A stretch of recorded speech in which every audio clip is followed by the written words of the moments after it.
Hello बच्चों, let's read the question. The question says a normal I is not able to see object closer than 25 centimeter because option A, the focal length of eye is 25 centimeter. Option B, the distance of retina from the eye lens is 25 centimeter.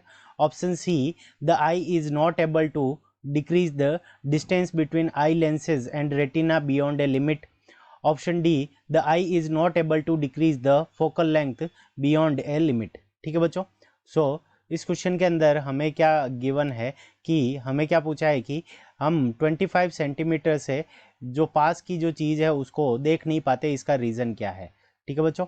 सो इस question को करने के लिए हम क्या करेंगे, की concept लगाएंगे. अब की कंसेप्ट के अंदर हमारा जो की कंसेप्ट लगेगा वो क्या लगेगा, लेंस फॉर्मूला.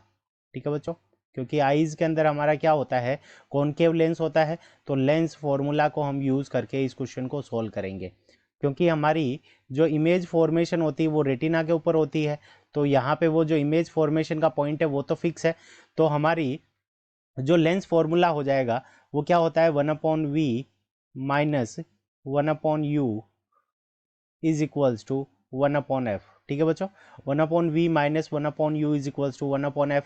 अब यहाँ पे v क्या है, डिस्टेंस ऑफ द ऑब्जेक्ट. ठीक है बच्चों. सो यहाँ पे डिस्टेंस ऑफ इमेज ये हमारी क्या है, v is equals to distance of image, u is equals to distance of object and f is equals to focal length. तो यहाँ से 1/v is equals to 1/f plus 1/u. ठीक है बच्चों. 1/v is equals to 1/f plus 1/u. तो हमारे पास में क्या है कि जो v की वैल्यू है, यानी v की वैल्यू यानी जहाँ पे इमेज फॉर्मेशन होगी वो रेटिना के ऊपर होगी हमारी इमेज फॉर्मेशन. तो यहाँ से हमारे पास में जो v की वैल्यू है वो तो क्या है, फिक्स्ड है. ठीक है बच्चों. सो v की वैल्यू फिक्स्ड है, तो यहाँ से हम क्या करेंगे कि ऑब्जेक्ट की इमेज बनाने के लिए आंख जो होती है वो हमारी f की वैल्यू क्या करती रहती है, चेंज करती रहती है. ठीक है बच्चों. सो f की वैल्यू हमारी क्या होती रहती है, चेंज होती रहती है.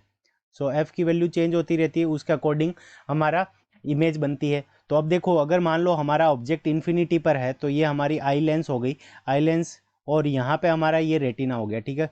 सपोज करो ये हमारा रेटिना है, तो इन दोनों के बीच की ये जो डिस्टेंस है ये हमारी क्या होती है, तो यहाँ पे जो फोकस है, यहाँ पे फोकल लेंथ क्या होती है, मैक्सिमम होती है. ठीक है बच्चों. Focal focal length focal length जब हमारा इन्फिनिटी पर प्रोजेक्ट है तो उस कंडीशन के अंदर जो फोकल लेंथ होती है वो हमारी क्या होती है, मैक्सिमम होती है. ठीक है बच्चों. यहाँ पे क्या हो जाएगी, मैक्सिमम हो जाएगी. और जब यहाँ पे ऑब्जेक्ट हमारा पास में आता जाएगा तो हमारी आंखों के अंदर क्या होती है, सिलेरी जो मसल्स होती है वो क्या करती है, हमारी इस फोकल लेंथ को चेंज करने की काम करती है. तो जब यहाँ पे 25 से कम जब डिस्टेंस हो जाएगी तो हमारी आंख क्या कर पाएगी, फोकस नहीं कर पाएगी. 25 सेंटीमीटर जब हमारी ऑब्जेक्ट की अगर यहाँ से डिस्टेंस 25 सेंटीमीटर है तो उस कंडीशन के अंदर जो हमारी आंखें रहती है वो उसके अंदर स्ट्रेन रहता है, वो क्या रहता है, मैक्सिमम स्ट्रेन रहता है. ठीक है बच्चों. Maximum strain. तो आंखों के अंदर क्या हो रहता है कि उस टाइम पे मैक्सिमम स्ट्रेन रहता है और उससे ज़्यादा हम स्ट्रेन आंखों के अंदर डाल नहीं सकते.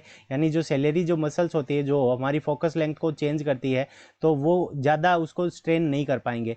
तो इससे अगर ऑब्जेक्ट कम दूरी पर आ जाएगा तो हम देख नहीं पाएंगे, क्योंकि इससे ज़्यादा हम मैक्सिमम स्ट्रेन सेलेरी मसल्स पे लगा नहीं सकते और फोकस लेंथ को चेंज नहीं कर सकते. सो ऑप्शन डी हमारा करेक्ट हो जाएगा. The eye is not able to decrease the focal length beyond a limit. So option D is correct. अब देखो, focal length of eye is 25 centimetre, ये इनकरेक्ट है. The distance between retina and the eye lenses is 25 centimetre, ये भी incorrect है. Distance कितनी होती है, 2 सेंटीमीटर, अबाउट 2 सेंटीमीटर के लगभग होती है.